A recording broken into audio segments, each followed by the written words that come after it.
Warga, pada ikutan gemes-gemes pengen gremes gitu nggak sih? Memantau perkembangan kasus kebakaran Bukit Teletabis Gunung Bromo?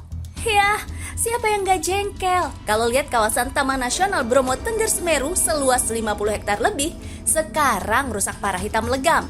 Hanya gara-gara berburu konten foto prewedding dramatis pakai suara api alias flare. Yang bikin netizen senusantara naik darah, rombongan foto prewed ini malah terekam santai banget. Padahal di belakang mereka api sudah membesar warga. Akibat kebakaran ini banyak flora dan fauna khas Bromo rusak.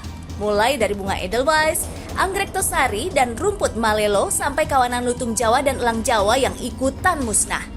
Buntutnya, 1 dari 6 pelaku foto prewed ilegal tanpa izin ini sekarang udah jadi tersangka. Ia terancam hukuman 5 tahun penjara karena merusak alam. Sementara 5 lainnya masih berstatus saksi. Ada juga nih tingkah netizen yang di luar nurul bikin kita nggak habis fikri. Di tengah ancaman bencana akibat topan Saola di Hong Kong yang memicu banjir besar-besaran, netizen dibikin geleng-geleng kepala akibat tingkah seorang wanita. Ia malah terekam sedang asik berpose dengan santai bersama seorang pria yang bertugas memotret dan merekamnya pakai handphone di tengah hujan yang sedang turun. Astaga mbak, kalau nggak takut hanyut banjir ya minimal ngeri masuk angin loh. Semua itu dilakukan cuma demi konten. Duh, jadi penasaran, kenapa sih sekarang trennya kayak semua rela dilakukan cuma demi konten? Bahkan sampai membahayakan diri sendiri dan orang lain loh. Apapun demi konten, karena kita itu ada di dunia di mana dunia ini yang menjadi currency, mata uang itu adalah engagement. Algoritma itu goalnya adalah meningkatkan interaksi.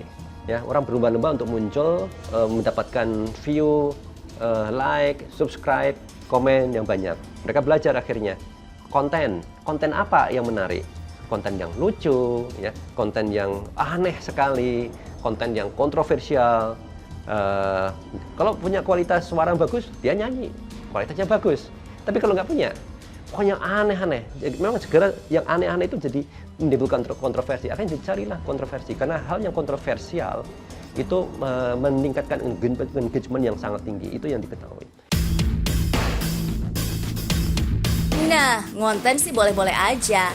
Apalagi kalau bisa menghasilkan cuan dari hasil hitungan monetize unggahan konten kita. Tapi, tetap aja dong konten kreatornya wajib hukumnya bersikap bijak dan bertanggung jawab. Nah, biar pada tahu nih warga, gimana sih sebenarnya SOP yang benar saat kita ngonten di alam terbuka? Simpelnya adalah baca aturan main. Ya, tanya ke otoritas tempat apa yang boleh dan nggak boleh. Aturan dibuat itu bukan menahan kita, tapi membuat supaya bermanfaat buat semuanya, buat alam, buat orang lain, buat ekonomi satu masyarakat. Jangan sampai hanya kekonyolan yang kita lakukan, kesalahan kecil satu orang berdampak yang luas.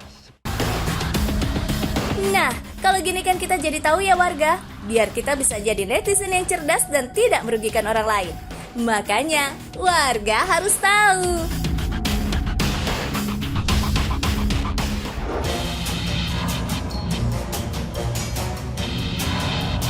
Warga, siapa nih yang doyan banget makan pedas? Hati-hati ya, jangan kebablasan pedasnya. Apalagi kalau nekat membakar lidah cuma demi konten. Bahaya loh warga. Bahkan seorang remaja 14 tahun di Amerika Serikat tewas gara-gara memenuhi tantangan konten sebuah merek keripik yang level pedasnya mencapai 1,6 juta Scoville Hertz Units. Dun nggak tuh? Emang ya, makan pedas tuh nikmat banget, bikin selera makan jadi naik. Tapi kalau pedasnya kebangetan, ya bahaya juga warga. Lidah, mulut, bahkan sampai lambung bisa keos semua. Apalagi kalau pedasnya Carolina Reaper yang bisa memicu kerusakan organ dengan sangat cepat. Banyak loh para peserta uji nyali makan cabai terpedas jagat ini malah berakhir di IGD. Bahkan banyak yang kerongkongannya jadi rusak dan cacat. Makanya, kita harus segera berhenti makan pedas kalau tubuh kita udah kasih sinyal bahaya nih warga. Efek asam lambung meningkat bagi tubuh, terus terang lambung tersebut banyak memproduksi cairan, kemudian kita yang mengalami peningkatan asam lambung akan mual, muntah, pusing, kemudian kerja jantung akan lebih cepat. begitu Mas. Terus kemudian lemas ya, biasanya lemas, pusing yang dialami oleh seseorang seperti itu apabila ada gangguan lambung.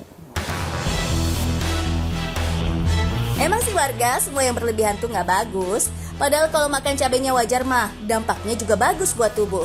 Kandungan capsaicin tuh bisa mengurangi nyeri, meningkatkan metabolisme, mengatasi pilek, mengontrol kolesterol dan gula darah, bahkan bisa menurunkan berat badan. Tapi, makannya ya kudu wajar warga, nggak gila-gilaan pedesnya. Makanya penting banget nih, warga harus tahu.